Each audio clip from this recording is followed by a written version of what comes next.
Okay, Assalamualaikum warahmatullahi wabarakatuh dan selamat sejahtera. Baik, hari ini cikgu nak masuk kepada part B. Part B kita punya atomic structure.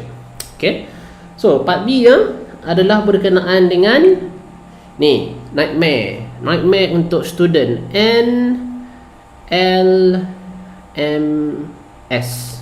Okay, NLMS.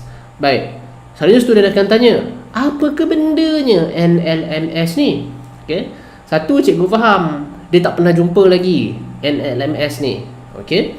Waktu dia belajar form 5. So benda ni benda yang baru bagi dia. Jadi dia tak tahu, pelajar tak tahu apa benda kegunaan NLMS ni. Baik, terus terang cikgu cakap NLMS ni kita gunakan untuk tentukan.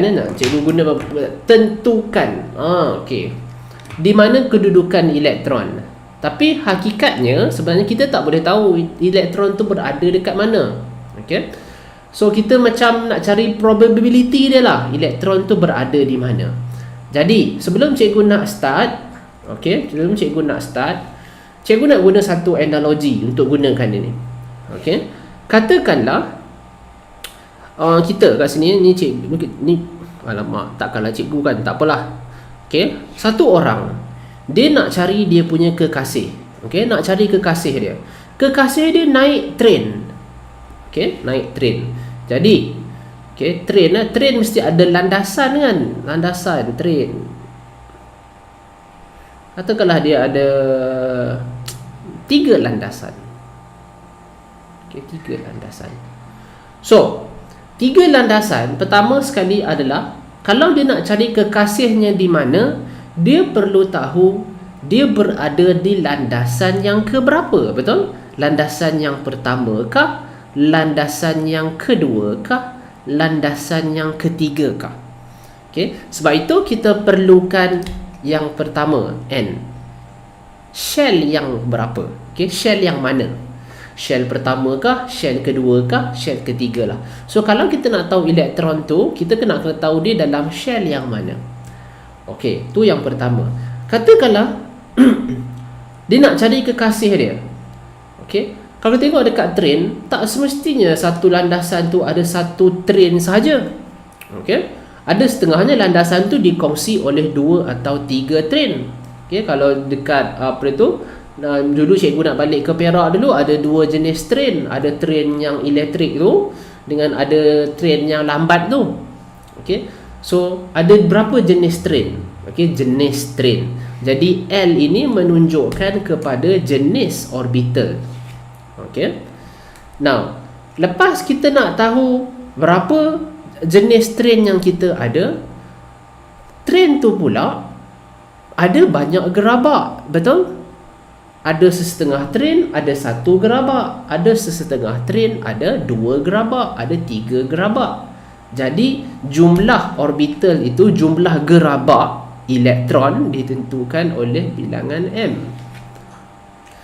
Now, dah jumpa pula bilangan gerabak. Okey, kalau cikgu tulis train, dekat sini ada train, 1 train. Kat sini ada 2 jenis train. Train satu lagi train tu bentuknya bujur. Mungkin ada 3 gerabak. Okey. So kalau kita nak cari kekasih kita, katakanlah kekasih tu ada dekat gerabak yang bulat ni, kat sini. Okey. Dah tahu dia landasan ke berapa? Dah tahu dia berada dalam train yang mana? Dah tahu dia berada dalam gerabak yang mana satu?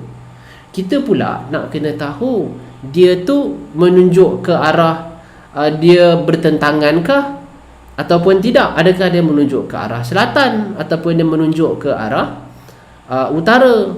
Okey. Adakah dia face upward atau backward? Okey. So contoh dalam ni ditentukan oleh S. Okey. Baik. Jadi mungkin tak nampak lagi, tak apa, kita masuk dulu satu-satu. Okey. So perjalanannya seperti gerabak. Okey, baik. Cikgu bagi contoh. Okey. Cikgu bagi contoh. Katakanlah cikgu ada 5 elektron. So cikgu ada Z ni ada 5 elektron. Okey. So n, kita semua tahu n ni ada dia punya nilai, dan ada nilai. So n nilainya adalah 1 sampai infinity. Okey. Yang kedua kita ada L. L nilainya adalah 0 sehingga n tolak 1. Okey. M nilainya negatif L sampai positif L. Manakala S nilainya adalah positif 1/2, positif 1 pula, positif setengah atau negatif setengah. Maksudnya dia tunjuk ke atas atau dia tunjuk ke bawah. Okey. Baik. Jadi kita tengok kepada Z. Z ada 5 elektron. Okey. So dalam bahasa mudahnya adalah 2, 3. Betul? Kalau guna cara sekolah menengah lah. Okey. Baik. Cikgu nak terangkan. Katakanlah ini nukleus, nukleus. Baik, dalam shell yang pertama, ini kita panggil dia sebagai N bersamaan dengan 1. Okey.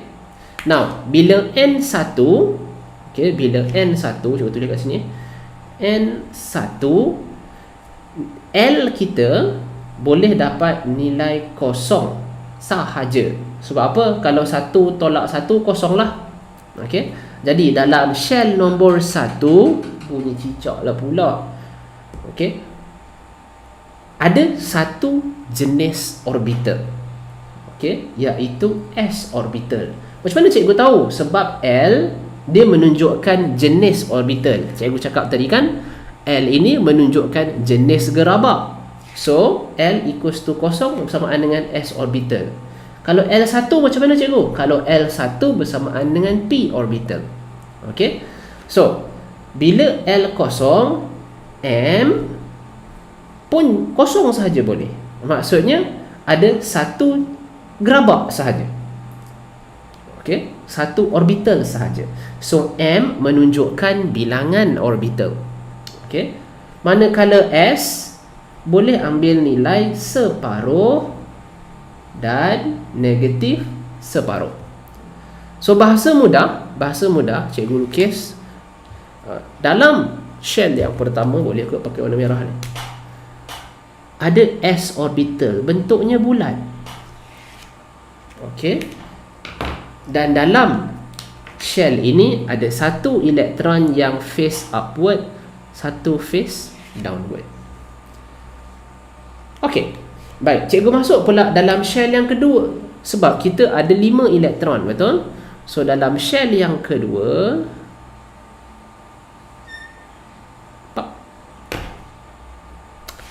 N bersamaan dengan 2. So bila N bersamaan dengan 2, L akan ada 2, iaitu dia ada nilai 0, dia ada nilai 1. Betul? Sebab N tolak 1. So 2 tolak 1 bersamaan 1. Jadi kita ada S orbital, kita ada P orbital. Boleh? Bahasa mudahnya, kita ada 2 jenis kereta api. Kereta api bentuk bulat dan kereta api bentuk dumbbell. So kita ada kereta api bentuk bulat dan kereta api bentuk dumbbell. Okey. Macam cikgu cakap tadi, tak semua train ada satu gerabak. Betul? Jumlah gerabak ditentukan oleh M. Okey. So ataupun jumlah orbital lah ditentukan oleh M. Jadi tengoklah nilai M. So kalau L kita kosong, M pun kosong. L kita 1, M kita negatif 1, kosong, positif 1. Okey, M ni sebenarnya ditunjuk ke arah negatif 1, ditunjuk ke arah kosong, ditunjuk ke arah 1. Okey, tapi tak apalah, kita gunakan satu analogi mudah. Maksudnya ada 3 gerabak untuk P orbital. Gerabaknya menunjuk ke arah negatif 1, kosong dan juga negatif 1. Okey, so cikgu tulis macam inilah. Okey. So, setiap gerabak boleh memuatkan 2 elektron. Okey? Baik. So cikgu masukkan dekat sini ada satu elektron spin up positive half, satu lagi negative half. Okey. Baik, kenapa cikgu tak masukkan satu dalam p orbital? Sebab kita kena ikut aufbau dia, kita masuk dalam lowest energy dahulu. Jadi kita masukkan dua elektron dekat sini. Lepas tu tinggal lagi satu, betul? Satu dekat sini. Masuklah satu dekat sini. Cikgu nak letak yang ni ke kosong boleh tak cikgu? Nak letak sini boleh tak? Nak letak sini boleh tak? Nak letak sini boleh, tak ada masalah. Sebab tiga-tiga ini kita panggil dia sebagai degenerate orbital. Okey, tenaganya sama. So, nampak tak lebih jelas? Okey, sebab itu kalau cikgu lukis shell yang ketiga, gerabaknya akan jadi lagi banyak. Okey, sebab kita akan ada n equals to 3, L kosong 1, 2. So dia akan jadi bentuk butterfly pula lah. Okey. Baik. So apa yang cikgu nak cakap sekarang ni? Kita relate balik dengan analogi train tadi. Katakanlah cikgu nak cari elektron ini, maka cikgu kena tahu dia berada dalam landasan keberapa, iaitu shell yang keberapa, n, betul? Kemudian cikgu nak kena tahu dia berada dalam train jenis apa. So itu ditentukan oleh L. Kita nak ada bulat ke, dumbbell ke. Okey. Dan kemudian kalau cikgu nak cari yang ni, ini senanglah sebab M kosong, kata cikgu cari yang ni. Okey. So kita nak kena tahu pula dia berada dalam gerabak yang mana. Itu datangnya M. M menunjukkan bilangan orbital. Okey. Dan juga S. S kita nak tahu dia menghadap ke depan ke atau dia menghadap ke bawah, menghadap ke atas atau menghadap ke bawah. Okey, sebab dalam train mana ada atas bawah kan, di depan belakang.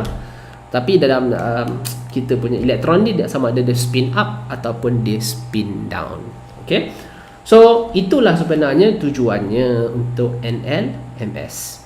Okey, jadi biasa soalannya kita akan masuk nantilah dalam ruangan soalan. So ini cikgu bagi pengenalan dahulu tentang NLMS. Baik, harapnya dapatlah clear sikit kepala-kepala student kita. Okey.